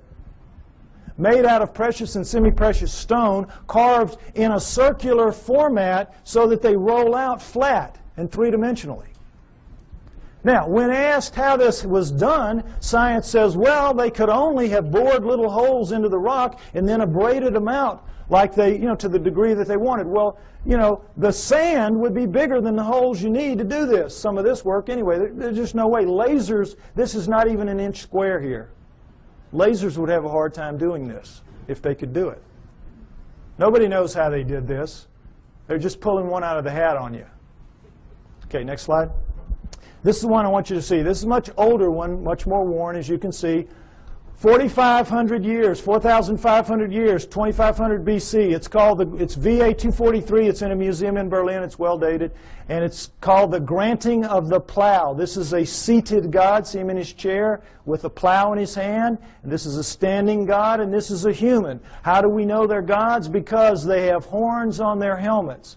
Horns on their helmets. Notice the horns. This is how you signify gods, or they did anyway, the Sumerians did on their cylinder seals. And I want you to pay special attention to this because later at the banquet we might see a real live Anunnaki helmet. We might see that. Okay, now, normally they would put astronomical signs up here to indicate who the god was because not everybody would know. But in this one, obviously, everybody knew. And as you can see, this the human is carrying this kind of skunky old digging stick that the most primitive people have, even to this day. And this new wooden plow here, 4,500 years ago, we can go to Egypt today and see this very plow, and in many other third world countries still being used, this very plow. Okay, so no question it's the granting of the plow. But this is what makes this special right here. Let's see a blow up of that. What is this? Solar system, right. Sun, Mercury, Venus, Earth, in their relative sizes, mind you. Earth, Moon, think how small that is. What grain of sand dug that out? Mars, and then, what should be here? This should be the asteroid belt. This is Nibiru, folks. Nibiru. Jupiter, Saturn, Pluto as a moon of Saturn, Uranus, Neptune. Notice that it's only a little bit bigger than Uranus, Neptune. It's about 3 times bigger than Earth. Nibiru is a good-sized planet. Good-sized planet, according to this. Okay? Now, again, what proof do we have of any of this? Let's take some look. Let's take a look at this. All right. Here's a look at the solar system that you don't get to very often. And did it occur to any of you that we were looking at a cylinder seal carved at 4,500 years ago that had Uranus in it that we only discovered in 1781 when our telescopes got good enough to see it? It had Neptune when we discovered in 1846 when our telescopes got good enough to see it, and Pluto, which we discovered in 1930 when our mathematicians got good enough to tell our astronomers where to look for the thing because it was so small. What are the Sumerians doing knowing about that? Furthermore, what are they doing writing in one of their tablets that if you look at these two, Uranus and Neptune, in the heavens, meaning right out on them, they look like blue-green watery twins. When we didn't find that out, we thought they were just big old gas bags like Jupiter and Saturn until Voyager went out there in 86 and 89 and found that, lo and behold, they really are blue-green watery twins. What the Sumerians said 4,500 years ago. Furthermore, they didn't count the way we do. Earth was not the third rock from the sun for them. It was number 7. So that means they were counting from out here, and they were putting Pluto in its correct place. What are they doing with all that knowledge? Well, they make no bones about it. They say everything that we know, everything that we are, everything that we have comes from the people living on Nibiru.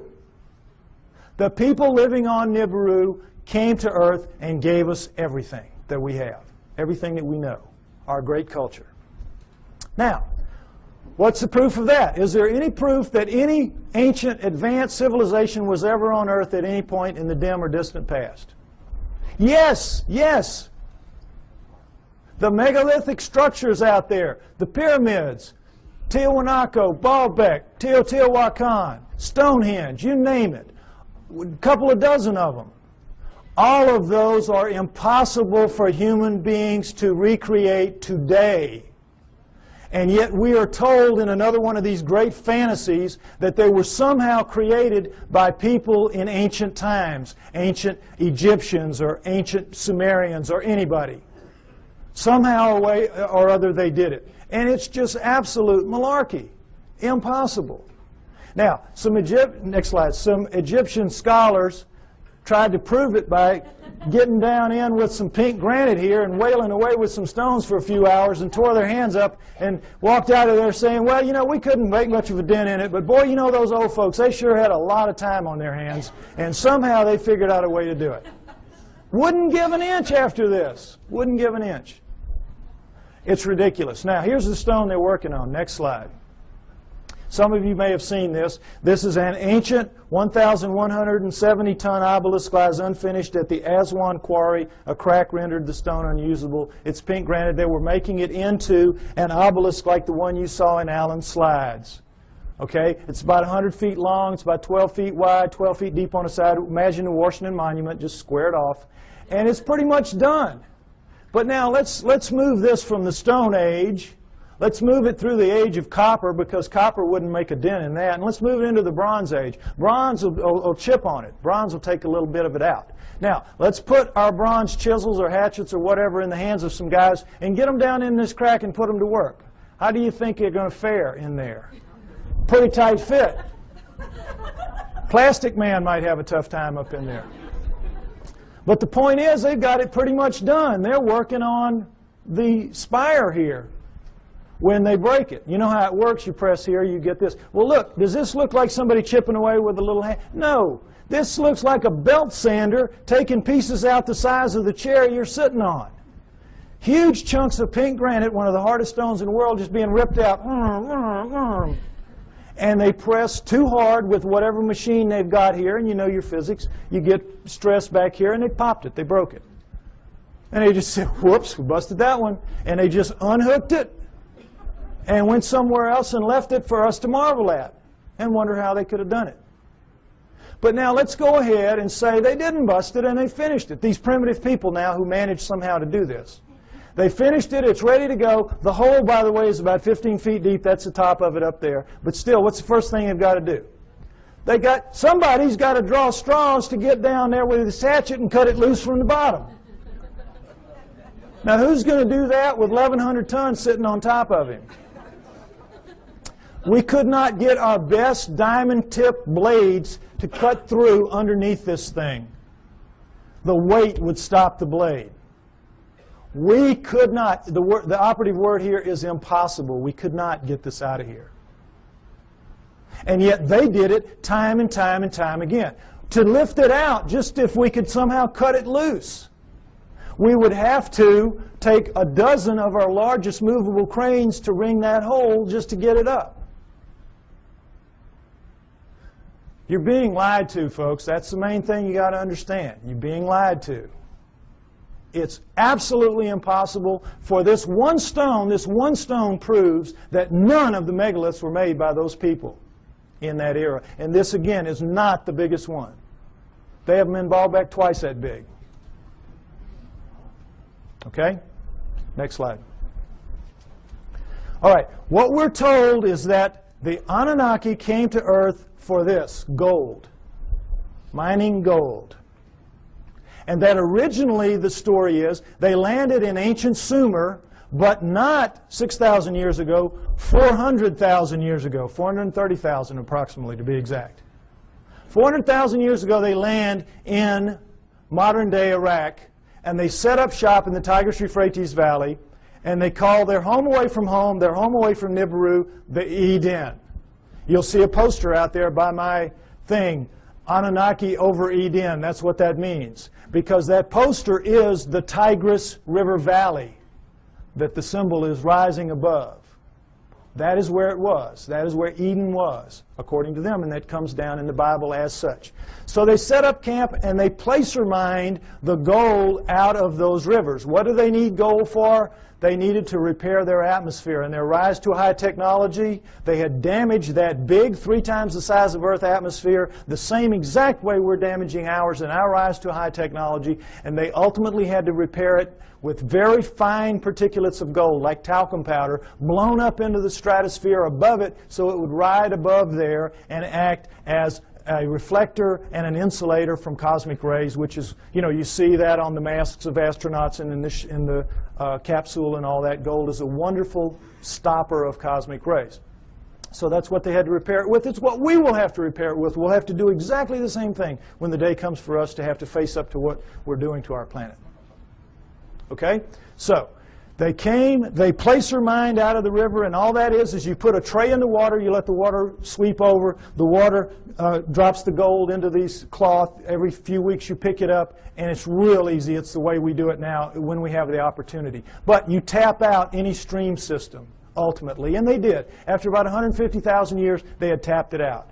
And so they decided they were going to split themselves up and go where the mother lode of gold was on the planet Earth, which is what it is today, southern Africa. So they divided themselves into the upper world, which remained the Eden, and the Abzu, which was the lower world, and you didn't want to go to the lower world because you had to get in the holes and dig the gold. And they didn't like it. So the Anunnaki revolted. They said, we don't want to do this. We want a slave to do this work for us. Plus, it was a hardship duty, mostly men. Why don't you make us some women while you're at it? So that's what they did. They decided to use the creatures of Earth, which would be the hominoids, and I say it would have been the Almas, the likeliest candidate. They took the creatures of Earth to get some of their genetic material to make the new slave better adapted physically to the planet than they were, but the slave would, for the most part, be like themselves. We shall make the Adamu, A-D-A-M-U, which comes down as Adam, and we shall make the Adamu in our own image, after our own likeness, which comes down word for word. And that is what they did. They made their slave inferior models of themselves. That's us, folks. That's us. We're really inferior models of the Anunnaki. And as you saw in the cylinder seal, we look like them. We look like, in their own image, after their own likeness. In all of the cylinder seals, we look just like them. We don't have the horns on our headgear. That's about it. We are them. That's why we're not adapted to this planet. That's why we're so obviously not a part of this planet. We have their bones. We don't have primate bones. We have their muscles. We don't have primate muscles. We have their skin. We don't have primate skin. We have their body pattern, their hair patterns on their body is ours. We have thickest on our front, thinnest on our back. Primates have thick on the back, thin on the front. We have their eyes, their poor night vision eyes. We have their foreheads. We have their brains. That's a key to this. We have their brains. That's why we're not like anything else on this planet. We are them. We are genetically engineered copies of them. Okay, next slide. Let's take a look at how that was done. Human body contains 100 trillion cells. There's a nucleus inside each human cell except red blood cells. Each nucleus contains 46 chromosomes arranged in 23 pairs. One chromosome of every pair is from each parent. The chromosomes are filled with tightly coiled strands of DNA.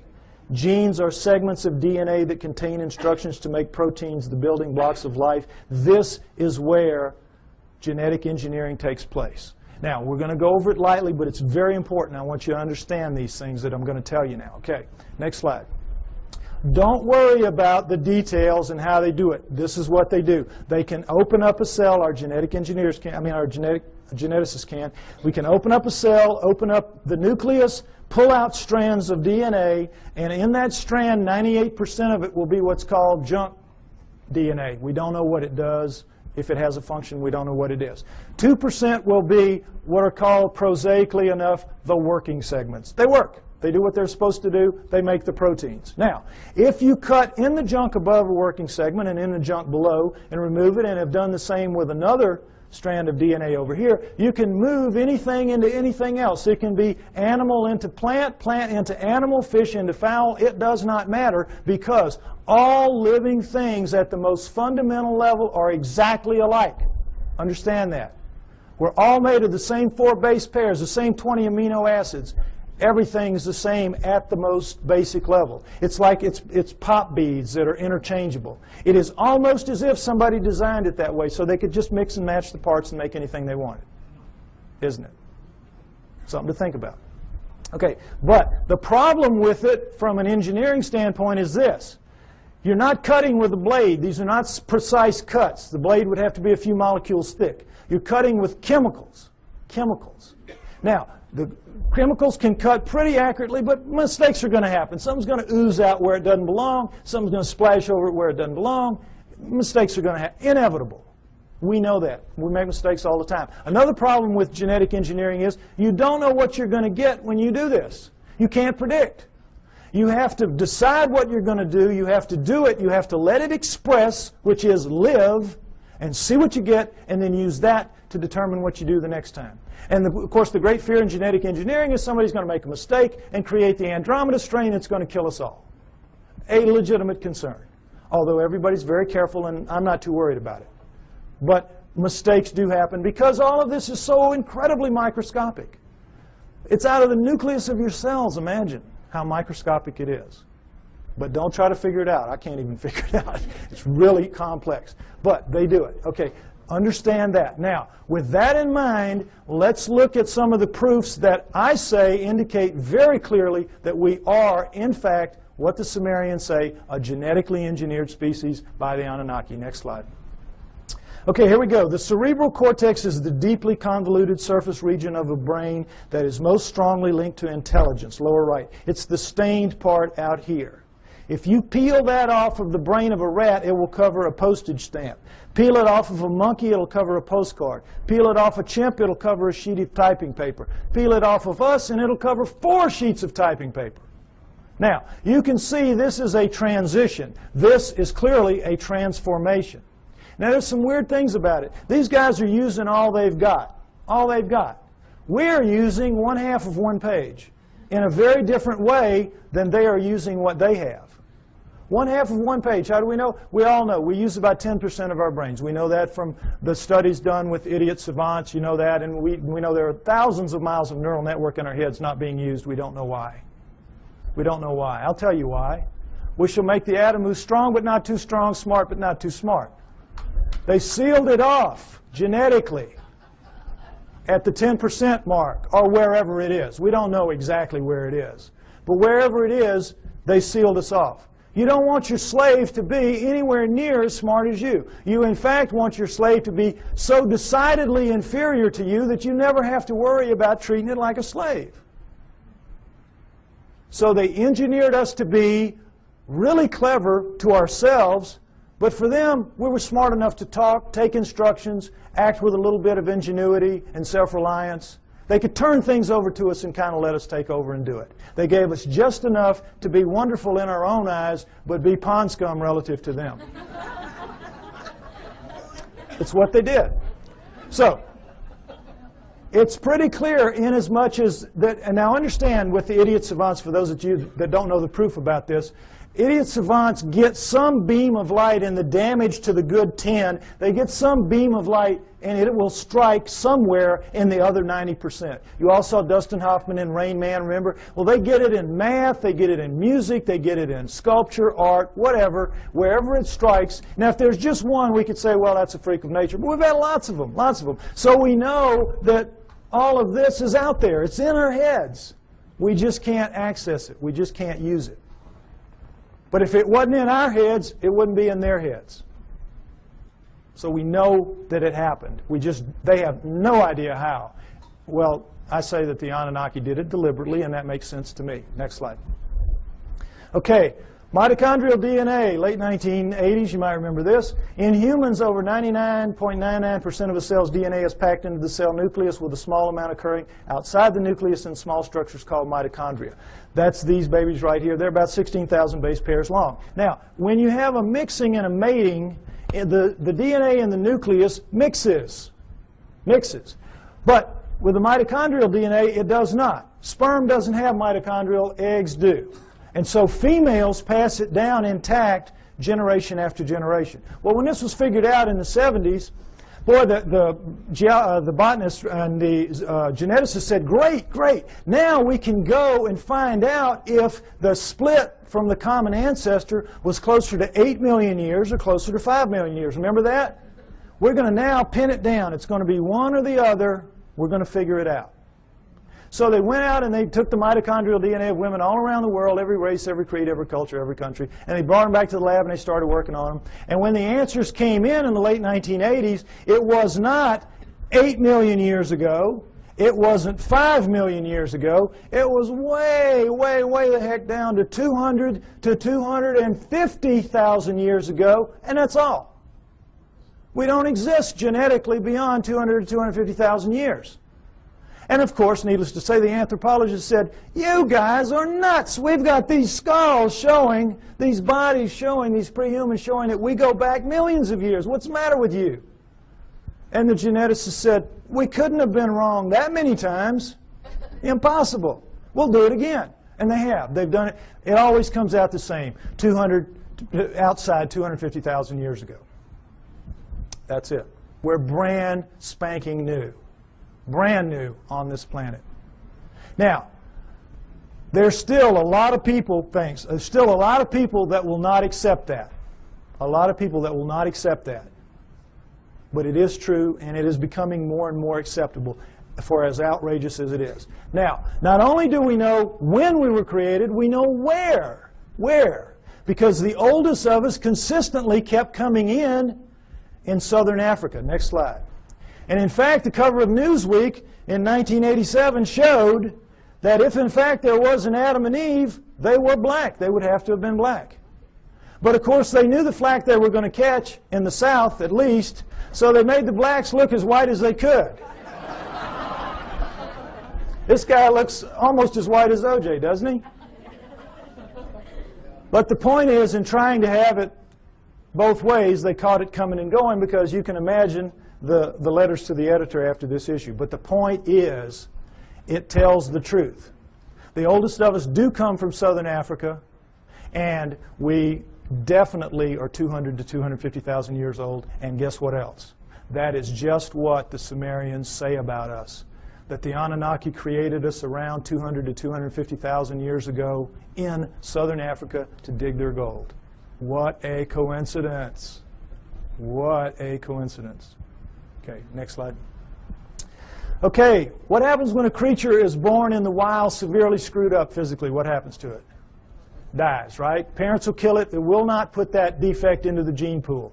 You're looking at the great exception. You're looking at 28 of our most severe genetic defects, but we have 4,000 and counting. 4,000 and counting. Now, we're only 200, 250,000 years old. We shouldn't have one. We've got 4,000 and counting. How did it happen?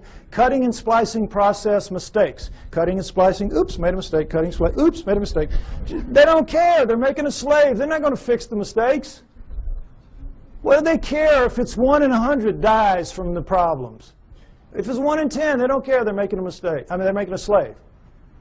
But they know the numbers, like we have found out the hard way. If you let the population propagate naturally, those numbers go way down for each person. Right now, as we sit here, we average about 50 of the 4,000, each of us. And we have a mating with our mate. If we share any of those 50, then each of our offspring will have a 1 in 4 chance of expressing it. That's why you'll get mongoloids in the best of families, mongoloids in the lowest of families, and all around the world. And that's what genetic defects are. In the wild, you will get 2-headed calves and 6-legged goats. That's a sperm-egg misconnect. That's not something that you see steadily on and on. A little gem like spina bifida, which is not going to let you live to adulthood, nor is it going to let you reproduce if you do. What's that doing in a gene pool? It was all put there, folks. Put there. No question. Next slide. Okay, here we go with the chromosome match. It's kind of hard to see, comparison rather. Humans, chimpanzees, gorillas, and orangutans right here. And you see how similar they are. And as we know that between humans and chimpanzees, there's 99% similarity in the DNA and 98% with gorillas. And it's like, oh, well, then that we're just kissing cousins. That's as close as you can be. We're almost the same thing. Well, not really. Because we're talking about a 3 billion base pair genome. 1%, that's 30 million base pairs. That's a couple thousand strands of DNA. If you know what you're doing, that's a lot of change. But also understand that all higher animals, and never say this, share 50% and up. Squirrel, 50% and up. You see, so it isn't quite as astounding as it seems. But what we're looking at here is the Anunnaki have got themselves a real problem. And that problem is this. They come to Earth and they decide they're going to make the slave. They decide we're going to use this creature of Earth, let's say it was an Alma. They test the blood, and what do they find? First thing, big problem, 48 chromosomes. All primates have 48 chromosomes. But they, the Anunnaki, have only 46 chromosomes. How do we know that? Because we have 46 chromosomes. We descend from primates, and yet somehow we lose 2 whole chromosomes. That's an awful lot of DNA. And somehow we're so much better than them. Well, they have 68 or something like that relative to them. But we don't. We have 46. So we know this was the result of the genetic engineering, and they had a problem, the Anunnaki did. What could they do? They had to, you know, how it works. There's 24 in sperm and egg, 23 sperm and egg. So you got to get the sperm and the egg to match up, one or the other, 23 or 24. Can you take out a chromosome from the creature of Earth, the 24, and still have a creature of Earth? No. Can you add a chromosome to yourself and still have an Anunnaki? Go up to 24 from 23? No. You got a real problem. It's an insoluble problem. And you need that because you got to get the first hybrid to get in the game of the genetic engineering. You've got to get something alive that is a blending of you two to begin to work on it. So what can you do? How can you solve that problem? There's only one way, and boy, is it smart. You go in and you look and you compare the chromosomes, and you find 2 that can be fused and will take up one space but maintain the integrity of all the chromosomal material. You find a spot where you can fuse 2 to make 1, and now you've got all the material but taken up one place, and now you're ready to rock and roll. You with me? All right, let's look at the number 2 chromosome close up. They just went to the second one. They just looked down the row and they said, okay, this will work. Orangutan, 2 and 3. Gorilla, 2 and 3. Chimp, 2 and 3. Human. Uh-oh. Fusion. How long do you think it would take Mother Nature to do this? There's no clearer proof that we're genetically engineered just like they say we are. Next slide. And so, I think it's fair to say that everything we know is wrong, at least about human origins, that we were given life by the gods with a small g through the equivalent of a test tube, and that we were the hair-covered hominoids, and that our humanity emerged from that. Now, this is where I normally end it, and they tell me I'm running out of time, so I want to get to the new thing that I want to share with you. Oh, no, where did I? Oh, here it is. Because this is really exciting to me. On the 12th of this month, which was just recently, I received an email from a person who wants to remain anonymous. And this is what he said to me. He is a geneticist, a full-blown geneticist. And he says, "Dear Mr. Pi, I agree with your conclusions and will give you a few hints, if you wish, as a DNA deep throat. First, look up the huge discontinuities between man and the various apes for whole mitochondrial DNA, genes for the Rh factor, and human Y chromosomes, among others. Regarding number 3, the chromosomes, I refer you to K.D. Smith's 1987 study titled Repeated DNA Sequences of the Human Y Chromosome. It says most human Y chromosome sequences so far examined do not have homologs, which are similar sequences, on the Y chromosomes of other primates. Human female DNA does look somewhat ape-like, but not the male Y. This means that if we are a crossbred hybrid species, as you contend, meaning me, the cross had to be between a female ape-like creature, a creature of the earth, as the Sumerians said, and a male person from elsewhere, as I also contend. He goes on to say, what the evolutionists do is find certain genes which look very similar between man and ape, then they make a tree of descent while ignoring those huge impassable abysses of difference elsewhere. Also, by certain methods of DNA dating, one can tell that numerous genes have been recently added to the human genome. If workers in my field were to say such things openly, we would be ostracized, as I also contend, and forced to live in a tent. Any work along these lines would be rejected without any form of appeal. So what can we do? Sincerely, DNA Deep Throat. Now,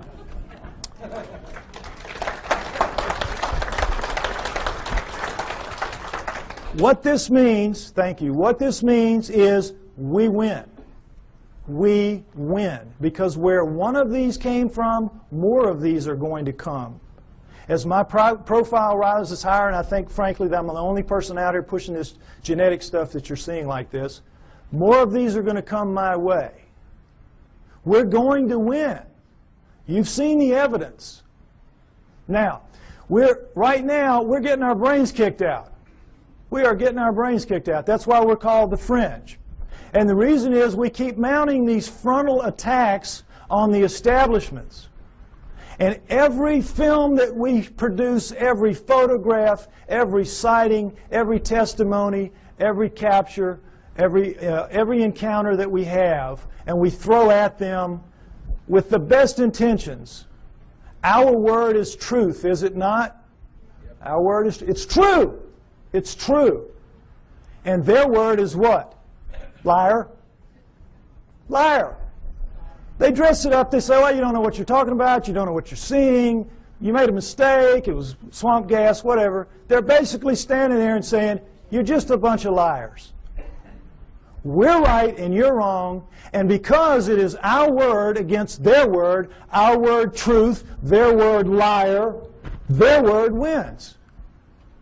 Day in, day out, year after year. It's very frustrating, is it not? Boy, it just annoys the heck out of me. But what this means is we're going to win in the end. Why? Because the genes say so. The genes back us up. And right now, this is not a field that you're very familiar with. And I've worked very hard to make this very simplistic so you could understand at least the fundamentals, and it's the same in my book. You need to be aware of this is because this is the back door, kids. This is the back. We're not going to storm them from the front. We've been doing it for years. They know how to deal with us. Our word against them, we're going to lose. But in this instance, the genetic end of it, what is it? It's their word against them. It's their research against them. They're going to lose. We're going to beat them with the genetic evidence. We got to beat them. We will beat them. We know we're right. We know they're wrong. They know they're wrong. They know they're wrong. We just have to get mentally tough and accept that this is a war. This is a fight. This is not, gentlemen, Marquis de Queensberry rules. This is a dog fight. This is a knife fight. And you all have got to get out there and proselytize. You have to familiarize yourself with these basics at least. And instead of throwing things at them that are going to bounce off like BBs off a barn door, you got to start throwing some darts. This stuff will do it. This will do it. We can win. We're going to win. Thank you.